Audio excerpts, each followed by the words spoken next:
This is The Water Table.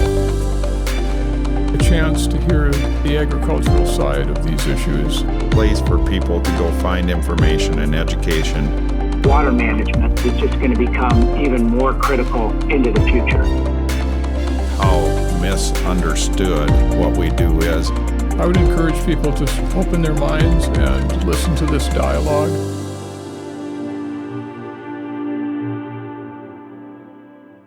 Well, welcome back to the Water Table Podcast. Today I have a guest with me, Karl Guetter. Karl is the segment lead for Prinsco on the agricultural side, and he's also a farmer.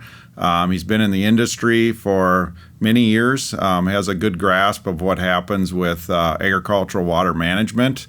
He's been around a lot of the conversations with the need for it. He's been around a lot of the conversations around some of the environmental side of things of what's going on, and just thought it'd be a good opportunity as we're just entering the fall season here of 2022, and to just talk for a little while about what's driving demand, what the demand is like this year.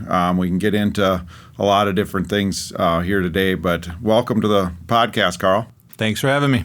Yeah, thanks for being here. And let's just talk a little bit about 2022. I've described it at different times to different people as a little bit schizophrenic. We've had stops and starts this year, just a lot of that due to weather. But what are you seeing, going back to kind of the beginning of 2022 and then what's happened for demand just from the industry standpoint? Sure. So if I look back at 2022, specifically back to November and December of 2021, as we're getting ready to go into 2022, I think there was a lot of uncertainty. And for a couple of reasons, there was uncertainty from a pipe manufacturer standpoint because we didn't really know for sure how much leftover pipe was still out there from the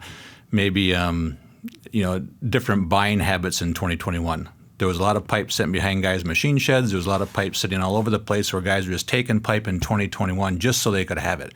So we didn't even know how much pipe was really out there.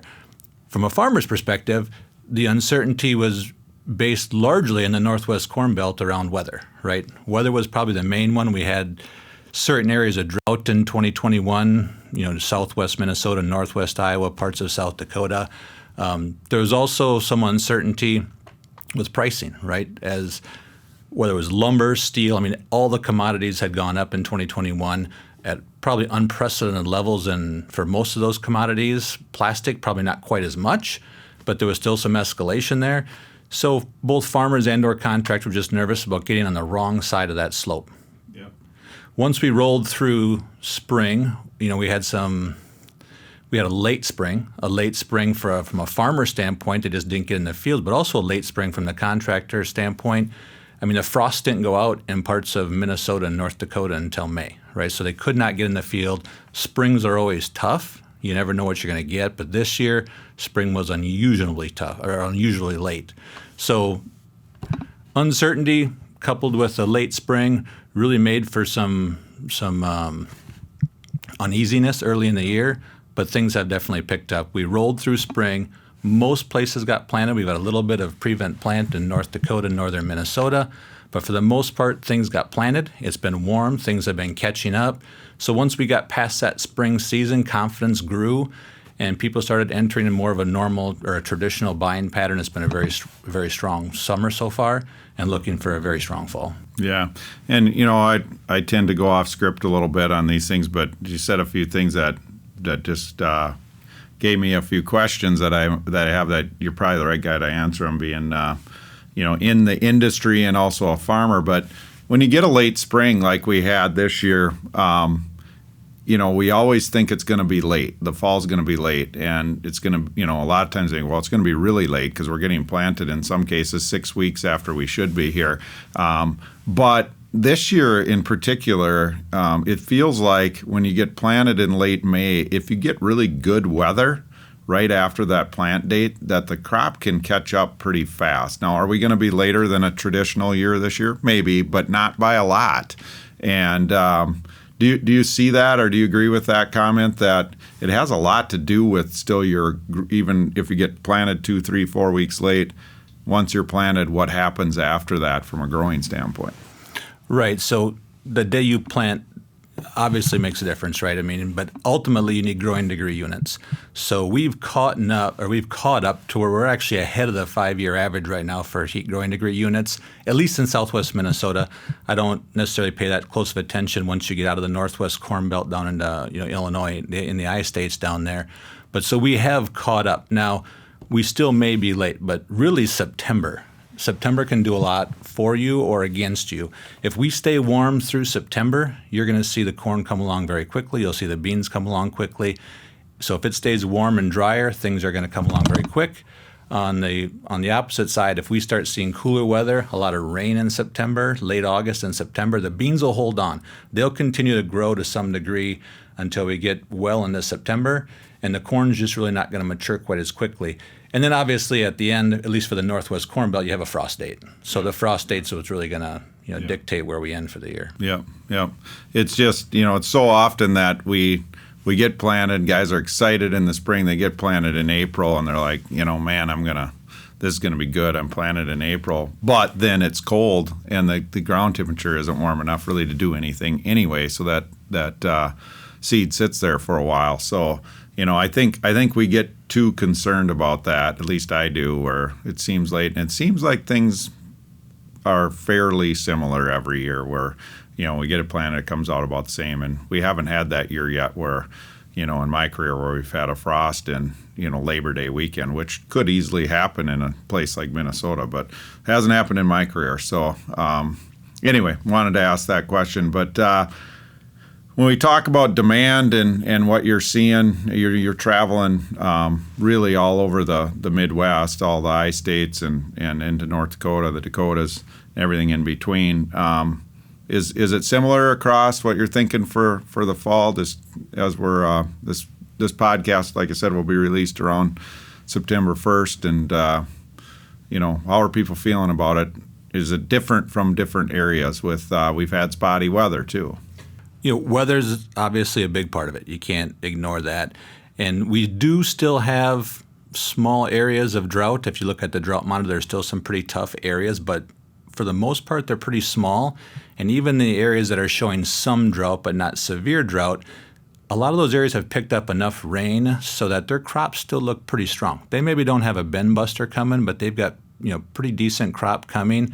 Therefore, the contractors in those areas are seeing demand, and we'll probably even see some farmer plows go in that area. To the south and to the east, it was a little stronger this spring. The demand's been strong, pretty steady actually from spring and all the way through summer. Out west here, a little light early, but right now I would say the demand is strong across the board. We're seeing some pipe go into some prevent plant acres up in North Dakota. I'm surprised how much pipe I'm seeing going into vegetable crops across southern Minnesota right now. I mean, a lot of those fields are getting tiled as we speak. As the peas are off, the sweet corn is starting to come off, so that tile is starting to move. So from a demand standpoint, I think unless we see something really strange happen here in the next few weeks, I think it's going to continue all the way through and pretty much across the entire Corn Belt. Yeah, yep. I've heard that, from others too. But so when we talk about demand and where it's at, we've been busy. Our industry has had, has been successful. We've been blessed to be part of this industry for quite some time now. That it continues to grow. I did a podcast a while back talking with a guy, and he just said, in the 90s, his dad said, "How long can we keep putting in pipe? When is everything going to be tiled?" And that was in a very intensely drained area. But our business, our industry continues to grow. So what's really driving that demand? And I think it depends on the time frame too, probably on what's driving it. But over the years, what's driving that demand?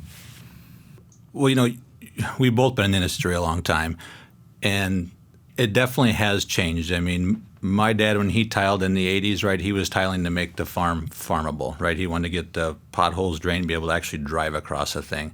And then we got into the 90s, I would say, maybe into the early 2000s, and the focus really changed from making the farm farmable to making it profitable, right? We started seeing pattern tiling.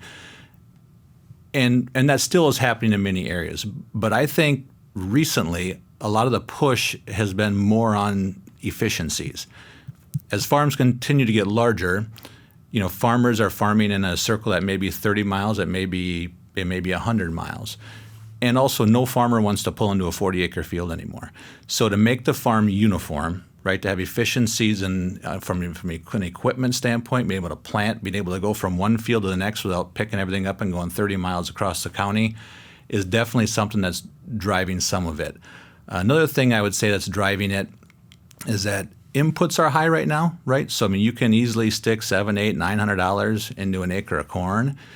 And soybeans is growing as well. And if you're going to stick a ton of money into it, you're going to want to make sure you took care of what's under the ground first, because you're going to have a hard time going out there and spraying fungicide. Or if you're doing beans, you have a hard time putting fungicide or spraying for aphids or putting on some micronutrients if you haven't taken care of some of your other stuff first. So I think that's driving a ton of it.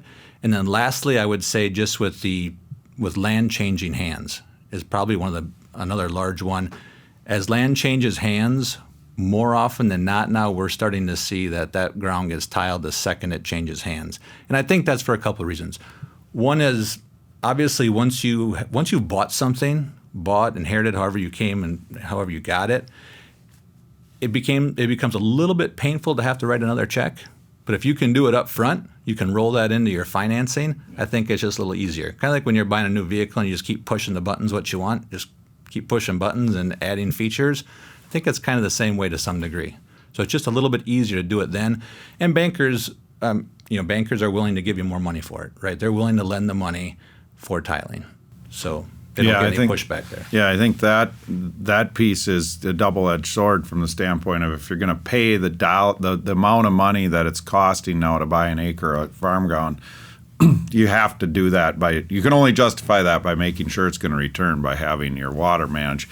On the other side of that, the guys that weren't the winning bidder, they were there, they were at the auction, they wanted to buy it, but they weren't willing to pay that. They go home and say, well, I can't buy farmland, it's going too high. How do we get more bushels on what we have? Well, how they get more bushels is manage the land by tiling and water management. So I think it's both are happening, but for sure, I would say the people I've talked to around the Midwest in the last 24 months, it seems like that piece has really picked up where they tile it immediately. I think I mentioned this on a podcast not too long ago as a farm that I know sold in December in Minnesota here, close to where Prinsco's at, and it was all tiled. It was 400 acres. It was all tiled before the crop was planted that spring. So, a lot of guys will put it, like you say, if they're financing, but it still might take a year for somebody to get there. I was surprised when I knew that ground switched hands in December to see pipe on the ground there in March. And some of that is probably due to you have ground switching hands, and I think most farmers in general know the math behind it, right? They know that they can tile their own land and they can make more money if they tile it. However, a lot of farmers rent a lot of ground, and sometimes it's harder to get that landlord convinced that they should spend the money on tiling. So I'm guessing there's a higher proportion of that rented ground that still needs pipe. So I guess it would make sense that as that starts changing hands, either going to an investor or a farmer, that farms something across the road, that there's opportunity there to tile that ground because it was just harder to get that landlord in the past to pull the trigger, spend the money. Yeah. What are you seeing out there right now in regards to demand and driving demand when it comes to installation practices and how the contractors are installing pipe? Is anything new? Is there anything going on that people are excited about? Probably not as exciting as it was in the early to mid 2000s when you had the advent of GPS grade control on plows. I mean, that was a very significant point that allowed contractors and farmers with farm plows to install a whole lot more pipe in a lot less time. I mean, that was huge. During that same time period, we had really farmer plows got popular. There was hundreds and hundreds and hundreds that were being sold every year. So that was a unique time in history that really drove demand during that period. We don't have those same things today. However, I would say that today It's more the design technique that's starting to drive some of this, and this is contractors wanting to be efficient. A few years back, plowing both ways got popular, plowing away from the main and back to the main. Obviously, they knew where the main was. They could go right over the top of it and plow both directions. That was huge. So that really increased capacity. Now I would say it's more in the design itself, taking a look at a farm and not just looking at the design from a where can I get to if I put my main here and plow away from it, looking at not necessarily looking at line length, but really looking at optimizing that plow coming back to the main and then going back the other direction. So that's meant a ton to quite a few contractors, and it's probably led to some of what we're seeing right now. I mean, they're getting ridiculous amounts of pipe through a single plow this year, things we wouldn't have even thought about back in the early 2000s. And I suppose, the Flex Dual Wall product that's out in the market now is helping some with just being able to install that main faster too. Flex Dual Wall, I mean, contractors taking a look at plow utilization from if you have multiple plows, putting one plow on mains and coming back with another one for laterals. I mean, they're really diving into the feet per day, right, into the efficiencies on them and trying to dial that in to where they know they can accomplish the most in such a short window. Because springs seem to get shorter every year. I know it's probably not happening. Averages typically average out. That's why they're averages, but it just feels like it. And also in the fall as well. I mean, you only have so many weeks from harvest until freeze up. So they have to maximize that time in order to make the payments on the equipment they're buying. That made me think when you say springs get shorter every year, it feels like. I talk to you a lot, and I don't think I've ever asked you this question, but in a year like we had this year, in a spring like we had in 2022 in the upper Midwest and how late things got planted, how much wouldn't have gotten planted 20 years ago, just with the type of equipment we have today, or 30 years ago? Is it realistic to say it would have been a much different scenario just because we have so much better equipment, bigger, faster? It certainly would have looked different. As far as a percentage, I don't know if I can put an actual number on it. And I think they probably still would have got a lot planted. It wouldn't have gotten planted probably till close to the 4th of July. So, years ago, right, go back to the 70s or 80s, you couldn't go through the fields that we can go through now, right? You couldn't do things as fast. Things weren't tiled. Tractors got stuck a whole lot easier than what they do today. They probably still would have got the majority of it planted, but it would have been much later, right? So in the later you plant, you get yield drag from planting late. So the return, right, or the yield would have been much different come the end of the year. Yeah, then I ask that too because prevent plant is something, if you live in Illinois or Iowa, you don't really, a lot of people don't even know what that means. We live up in the western Minnesota or the Dakotas. It's something that happens quite a bit, and it's climate related. It's, they can't get in the fields as near as early. But, we working in this industry, we know that if you have pipe in the ground, your chances of getting in the field are almost 100%. You might have to wait till later, but you're going to get in.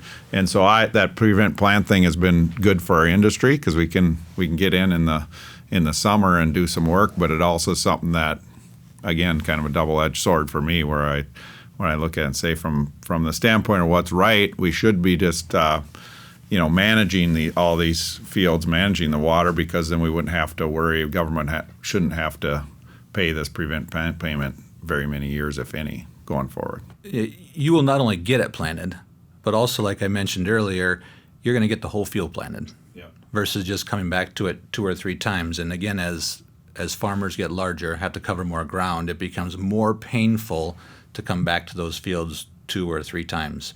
So you're right, they don't have much prevent plant very often down south. Obviously, their window's a lot longer. They don't have a backside to their growing season like we do up here. Yeah. But managing your water, knowing your farms, draining them properly, not necessarily just draining it every acre you have the same, but draining it properly to make sure that you can get across it, get through it, and also get a return off of it is more important than ever. Yep. And, you'll see, I just believe that every year that goes by now, we're going to see that's how I correlate a shorter spring is because things are just more efficient with. Maybe it's just the drainage that's in the field that helps you get in earlier, which just speeds things up. But it always feels quicker and quicker to me, and so it's just an interesting conversation. Not really going anywhere with that point, but farm economy. What do you got a really good grasp from my perspective because you work in it from the standpoint of trying to sell a product to farmers every day, but then you're also a farmer. So you kind of know what's going on, and we've battered that around different times the last few months on where we think this thing is going. And to me, it's just super unique right now. We're living in a unique time because we have things that you never would have seen coming, you couldn't see coming, that positively affected farm incomes and farmers, whether it's the what was going on in China and how Trump handled that. And there was some payments to farmers on soybeans, a few years back, whether it was COVID and some of the PPP money or now the Ukraine-Russia war. All three have had a positive impact on farmers one way or another. Where is it going from here? A lot of times my perspective is always when there's something from the outside that affects it, it has to come back the other way eventually, and there has, it has to counter affect that. But how are you feeling as a farmer about what's happening? I mean, holistically, I'm very bullish ag, just because I think that there's a need for food, there's a need for fuel, right? Those are the two things that you're really satisfying. So holistically, I would say I'm bullish. I'm a big believer in cyclical trends. So you're right. There's going to be a backside to this hill that we're on right now. The $1 million question or $1 billion, however high you want to put the number, right, is when. That's a key. So right now we have had a few outside influencers that have probably driven it a little higher than it would have been. It may have stayed there a little longer than what it should have to some degree. And you're right. Farmers have had some pretty nice surprises in the mailbox over the past couple of years that have helped keep them whole and actually strong. I think during this period, let's say 2020 and 2021 specifically, now in the areas, especially that got good crops, that had good yields, obviously they've had good commodity prices to go along with it, they've probably healed up some of the wounds from the previous 5 or 6 years, 14 through 19. So I think the farmers are probably sitting pretty strong. Obviously, that's probably contributed to some of the high land prices that you've seen. The one thing that concerns me is we have probably historically high input fertilizer prices going into fall this year. So and we don't know what that next year is going to bring yet. We don't know what the insurance situation is going to be for next year, what our spring price is going to be. So I think guys are a little bit nervous right now, just not knowing if we're really close to that backslide of this cyclical wave, right? Because they're going to have a lot of input costs going into their 2023 crop. I've always said in the U.S., it feels like the government won't let farmers go broke. It certainly won't let all the farmers go broke, to your comment on the payments that they've received. And I think that's true to some degree. But I think the guys that operate strong operations, that do smart things, have really done well over the last couple of years. They've reinvested. I mean, you can see that if you talk to a John Deere dealer. I don't know how far out a new John Deere combine or tractor is right now, probably mid-2023, maybe it's 2024 already. They've invested in tile. I mean, that's our strong demand that we're seeing right now. And I think overall, they've done the right things to make themselves stronger to handle the backside of this slide when it happens. Mm-hmm, mm-hmm. Yeah, and I think, one thing that we don't talk very much about is that it was tough from 14 to 19 for farmers. And, I ran in a good friend of mine that I was talking to last summer, but he had said, with what happened in the last, so this was last summer, but in the last 12 to 18 months, he said, if that wouldn't have happened, that we would be looking at a different scenario in agriculture right now, because there was just a lot of guys that couldn't hang on, another 18 months since they had been in this cycle of just kind of low commodity prices and tougher years for 5 years already. And so, we were due for that cycle up. But now we're going into, the third year. So that's why I question it. And I appreciate your your way you're explaining that, because I tend to agree that for the most part, I think the whole farming community, and especially the strong farmers, are very well heeled compared to where they were 3 years ago, and they'll be able to weather a little bit of this going forward. We just don't know what the backside of this looks like. So, you had an ag economist, I think it was on your last podcast, that talked about growth when things aren't so rosy. And there was a fair amount of that happening through that 14 to 19, or maybe it was 15 to 19 time frame, when things weren't all that profitable per se. So it is a good thing that these cycles happen, right? And we get periods in time when those that did take maybe a little more risks than what they should have a chance to hold themselves, make themselves whole again. Yep.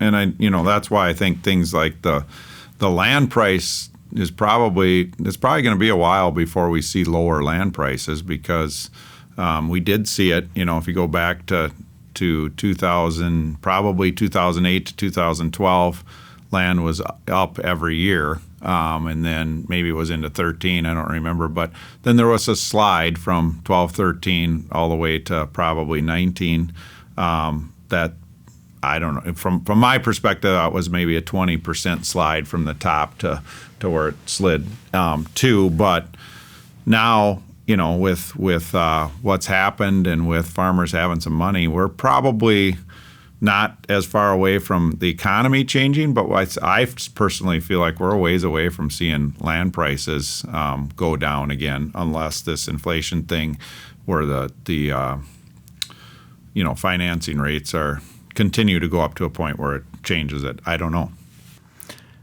I'm guessing you'll start to see some of the marginal land tail off here at some point.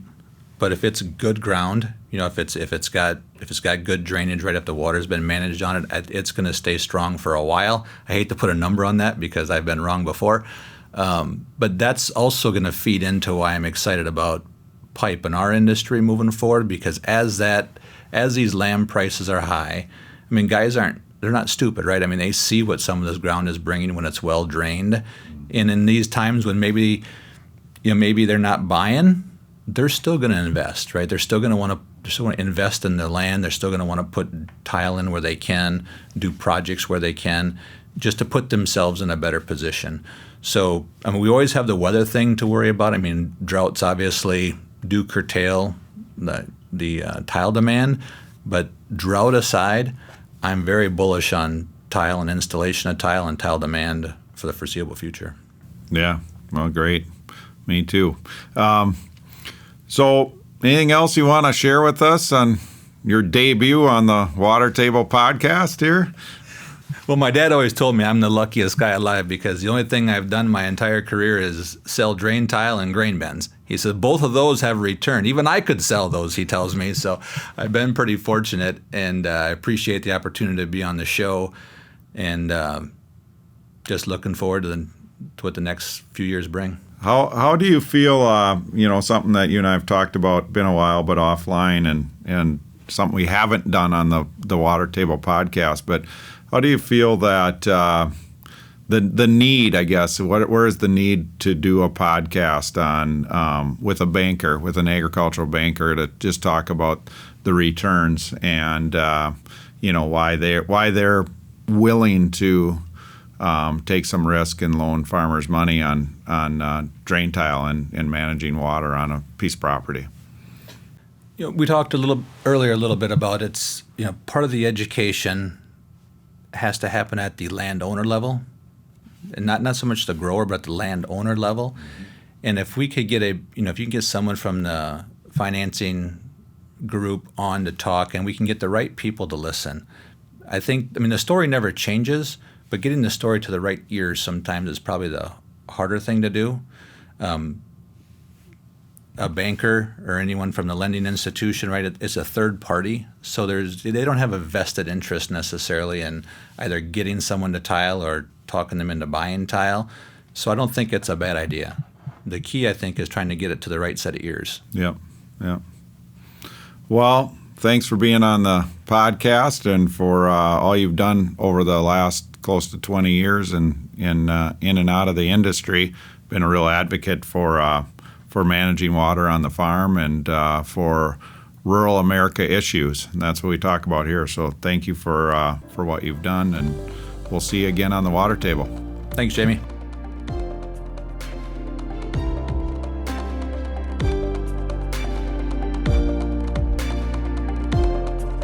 Thanks for joining us today on the Water Table. You can find us at watertable.ag. Find us on Facebook. You can find us on Twitter.